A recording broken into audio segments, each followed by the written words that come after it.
Guys এখন বাজে মাত্র বিকাল 5টা, আমাকে দেখাই যাচ্ছে না, মনে হচ্ছে রাতে 10টা বেজে গেছে। কি পরিমাণে কালো হয়ে আছে মেঘে। ছাতা দিয়ে বেরোছি, জানি যে ছাতা মানাবে না।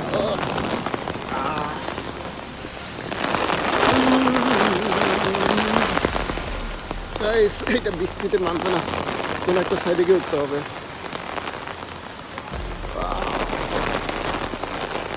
মেইন রোডে গিয়ে বাসে উঠে যাবে এখন।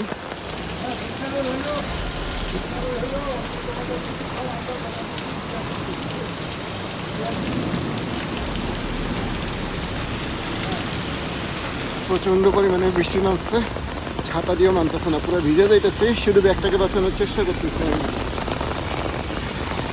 এখন মাত্র 5:30 বাজে, পুরাই রোদ থাকার কথা, কিন্তু পুরো অন্ধকার। কি পরিমাণে বৃষ্টি হচ্ছে। রেল লাইনের উপর দিয়ে এবারে হেঁটে যাচ্ছি, তো বাতাস যে পরিমাণে,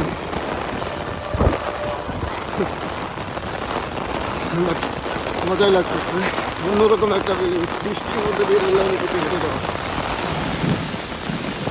খালি পাইলে দেখো হেঁটে পর্যন্ত যাবো।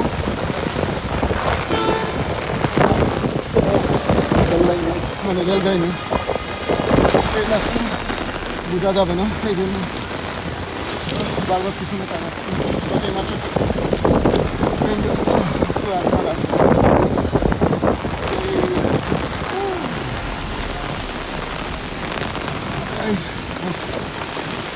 রেল লাইনে একটু বেজার সম্ভব না, এবার বাসে উঠে যাবো। কষ্ট হলো,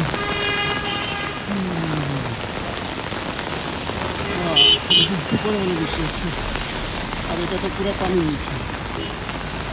রাস্তাটা পাচ্ছি, হেঁটে রেল লাইনের উপর দিয়ে যাবো, কিন্তু সম্ভব না, ছাতা উড়াই নিয়ে যেতেছে আর বাস পড়তেছে অনেক। তো দেখি এখান থেকে বাসে উঠে নিই। ফাইনালি বাসায় চলে আসছি, দেখুন পুরো ভিজে গেছি। বাট আমার এই রুমটা ছেড়ে দিতে হবে এখন আপাতত। সেটা হচ্ছে আমার নাতি আসছে, নাতি ওই রুমে পড়তে দিচ্ছে না। এখন আমি এই রুমে এসে পড়বো আর কি। টু ক্যান নাও, তুমি করো, তুমি ট্রাই করো। এই যে এখানে দাও, ধরো, দাও, দাও, ইউ ক্যান ট্রাই ইট।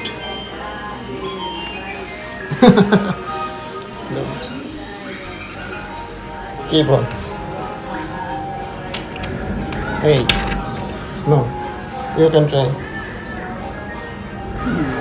দেখুন বাইরের আকাশটা জোস হয়ে আছে, অসাধারণ আকাশে বৃষ্টি হওয়ার পরে।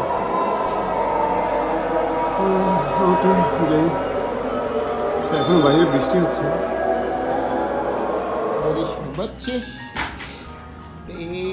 ভাঙবে ভাঙবে, বল সরে, ও বল সরে। লজ্জা পাচ্ছে, মনে হচ্ছে তোমার বিয়ের কথা বলছি। মায়ের খাবি, আয় পড়, পড়তে গল্প, আয় মামা পড়াই, আয় আয় মামা পড়াই দিচ্ছি, আয় আয় আয়, ফাঁকি ব্যাস, আয় দে মামা পড়াই। সরে, ও না, এটা এখন জ্বালানো যাবে না। এই এই বারান্দা থেকে আসো, এই আসো।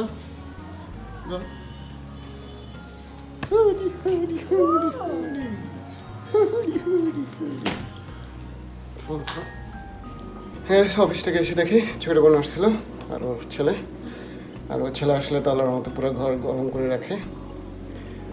ওকে, ও চলে গেছে। আসার সময় পাস্তা নিয়ে এসেছে, এখন পাস্তা খাবো। আর একটা মজার ঘটনা ঘটলো আজকে, সেটা হলো যে বৃষ্টিতে আমি রেল লাইনের উপর দিয়ে যাচ্ছিলাম, তো চিন্তা করলাম না বেশি ভিজা যাবে না, পরে রাস্তা পার হবো। রাস্তা পার হতে গিয়ে দেখি একটা টুরাক যাচ্ছে, সেটাকে হাত ইশারা করে থামালাম যে আমি উঠবো।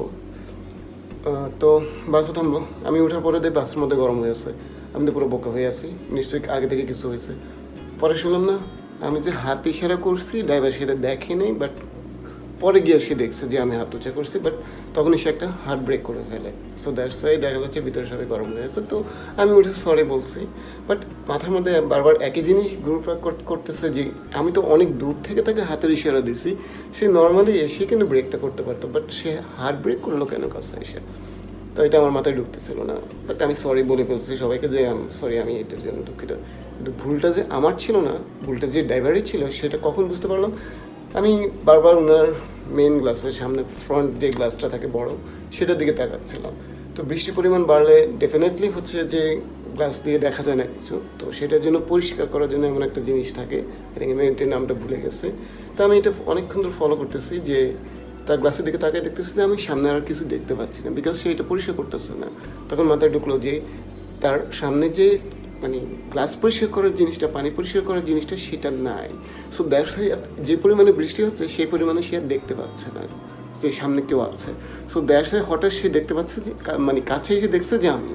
সো দ্যাটস ওয়াই তখন সে হার্ট ব্রেকটা করেছে। তা আমি হেল্পারকে জিজ্ঞেস করলাম যে আপনাদের গাড়ির গ্লাস সামনে একটা পরিষ্কার করার জিনিস যে থাকে সেটা করি। বলে নাই ভাই। এবার বলেন ম্যাচটা কেমন হয়? যখন সে ফ্লাইওভার থেকে ডাল থেকে নিচে নামতেছে, তখন সে আর ফাস্টলি নামতে পারতেছে না, খুব স্লোলি নামতেছে, বিকজ তার গ্লাসটা পরিষ্কার না। যদি সে টান দেয়, যে কেউ মেরে দেবে। কেয়ার করে বাসওয়ালাদেরকে মানে বাসে যারা বসে আছে তাদেরকে বললাম যে আপনারা তো সব দোষ আমাকে দিলেন, তার যে দোষ আছে সেটা দেখলেন না। পরে সবাই বললো ভাই থাক, ভাই থাক মানে থাক, কেয়ার করো, আমিও থাক, এইভাবেই অন্যায়কে প্রশ্রয় দিতে হচ্ছে আমাদের। ওকে, প্রচণ্ড ক্ষুধা পেয়েছে, এবার খাওয়া দাওয়া করবো, দেন কাজে বসে যাবো।